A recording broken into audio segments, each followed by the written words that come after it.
Welcome back, everyone. We're all familiar with bad Muslim biblical interpretation. There's good old Song of Solomon 5:16, which in Hebrew has a word that sounds like Muhammad, making it a prophecy of Muhammad by name. Or you can pretend like the name of the Lord isn't in Isaiah 42:13. Put Muhammad in instead, and you have another prophecy of Muhammad. And of course, Muslims like to relocate the entirety of biblical geography to modern-day Mecca and Medina, so that when just about any location is mentioned in the Bible, it can be linked to Muhammad. We could, of course, go on, but instead there's an important question we need to ask. Why do such demonstrably bad interpretations flourish in the Muslim world? I think that a theory of communication called relevance theory provides a framework within which we can understand and hope to overcome this barrier. This video is not teaching relevance theory in any detail. I'm only introducing it enough to provide the necessary conceptual framework. To begin, the meaning of an utterance is not simply understood by what is uttered. Rather, contextual factors help to convey meaning as well. Imagine a large circle representing cognitive environment, which is everything a person could possibly be aware of. That's a lot, obviously, but a communication event is intended to guide listeners to select certain contextual elements within this cognitive environment. We link these contextual elements together and infer meaning from them, processing this information as we pursue the expected cognitive benefit of an utterance. We can assess the way our mind accesses these contextual elements in terms of relevance. Everything else being equal, the greater the cognitive effect achieved by the processing of a given piece of information, the greater its relevance for the individual who processes it. And everything else being equal, the greater the mental effort involved in the processing of a given piece of information, the less its relevance for the individual who processes it. So our minds follow the path of least resistance, so to speak. In discourse, we want to be guided efficiently within our cognitive environment as our minds infer meaning from contextual assumptions accessed as they first come to mind. This results in the cognitive benefit we naturally expect in communication. John Hilber summarizes. First, people expect some cognitive benefit for their attention, whether it be new information, support for existing beliefs, or correction of mistaken ideas. Second, people naturally begin a conversation with contextual awareness, organized in the order of mental accessibility. What an utterance does is draw an audience's attention to certain elements in the cognitive environment to make them mutually manifest to all parties. Along with this, a speaker is also expected to use words judiciously and not to place an unnecessary burden on hearers to process the information. So a speaker chooses an utterance that is adequate to guide the hearers in their choice of contextual elements, but requires a minimal effort from the hearers to process. In this sense, communication is optimal. And according to Sperber and Wilson, when one's expectation of relevance is satisfied, the processing of an utterance stops. Let me give a practical example.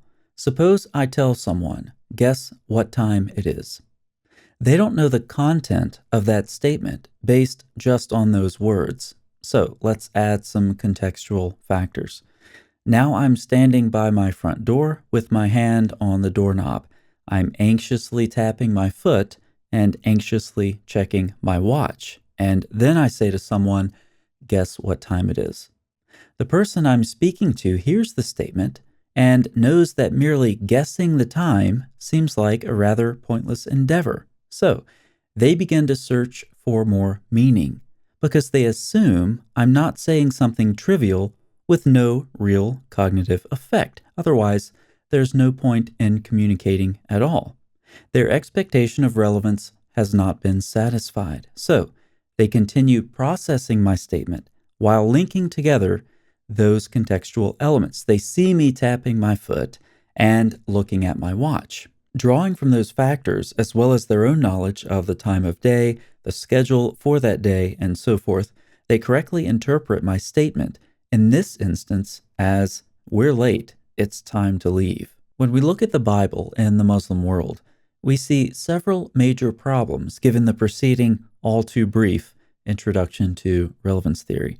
First, we have assumed that the discourse occurs between people who, to a sufficient extent, share the same cognitive environment and are able to draw from the same contextual assumptions. When it comes to the Bible, this means that responsible interpreters are informed about the original context of the Bible, for a start. This knowledge then informs our interpretation in various ways, such as through the lens of relevance theory. But here we encounter a major problem. In the Muslim world, there are basically two contextual elements in their entire biblical cognitive environment. 1. The Bible contains prophecies about Muhammad. 2. The Bible is thoroughly corrupted. Muslims are therefore importing foreign contextual elements into their biblical interpretation, which could not possibly be part of the cognitive environment of the biblical authors. Muslims are not communicating, so to speak, with the Bible. Rather, they're intent on silencing the Bible and allowing Muslim assumptions to speak in its place. Second, the Muslim expectation of relevance as it relates to biblical interpretation is too low. Recall that people expect some cognitive benefit for their attention given to communication, such as support for existing beliefs, and that people naturally begin a conversation with contextual awareness organized in order of mental accessibility. What are some very important beliefs that Muslims would be seeking to affirm?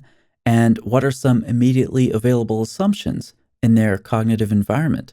That's right, the same two items. The Bible contains prophecies about Muhammad. Affirming those beliefs is a great cognitive benefit, and the Bible is thoroughly corrupted, an immediately accessible assumption. Additionally, recall that everything else being equal, the greater the cognitive effect achieved by the processing of a given piece of information, the greater its relevance for the individual who processes it. And everything else being equal, the greater the mental effort involved in the processing of a given piece of information, the less its relevance for the individual who processes it. Sperber and Wilson further elaborate. We claim that humans automatically aim at maximal relevance, that is, maximal cognitive effect for minimal processing effort.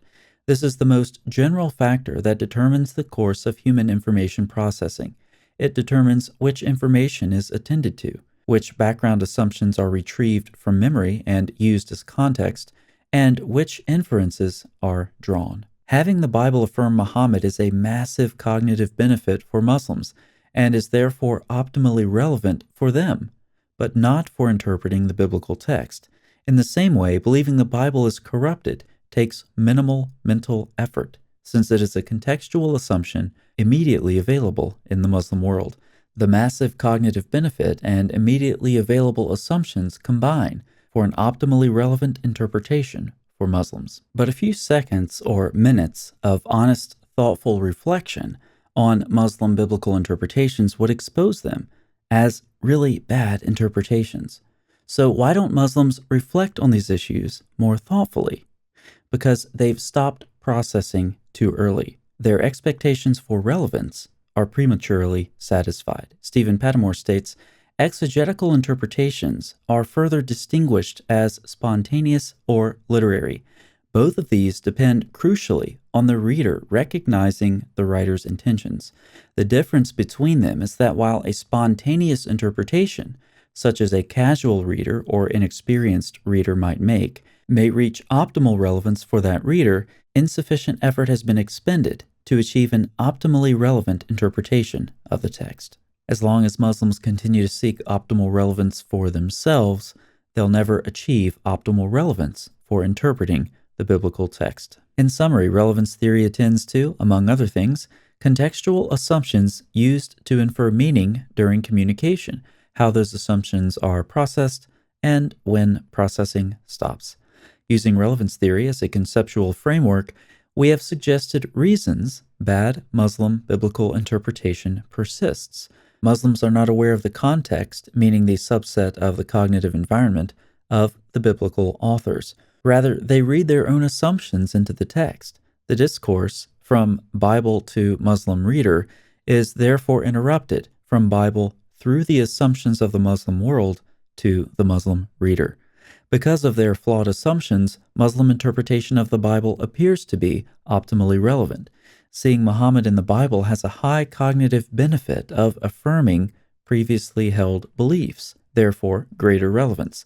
That the Bible is thoroughly corrupted is an assumption immediately accessible in the Muslim world, requiring a small mental effort to access, therefore having greater relevance. In reality, Muslim expectations of relevance are very low. They stop processing before they reach optimal relevance in interpreting the biblical text. With no awareness or concern for the cognitive context of the biblical authors, and a less than optimal expectation of relevance, Muslims are free to draw all sorts of indefensible conclusions as they attempt biblical interpretation. When trying to counter these interpretations, we must be aware that Muslim expectations of relevance will have to be adjusted.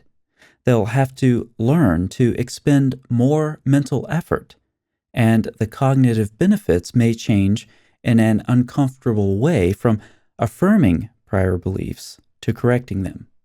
But I hope this video is useful for understanding some reasons bad biblical interpretation continues to flourish in the Muslim world.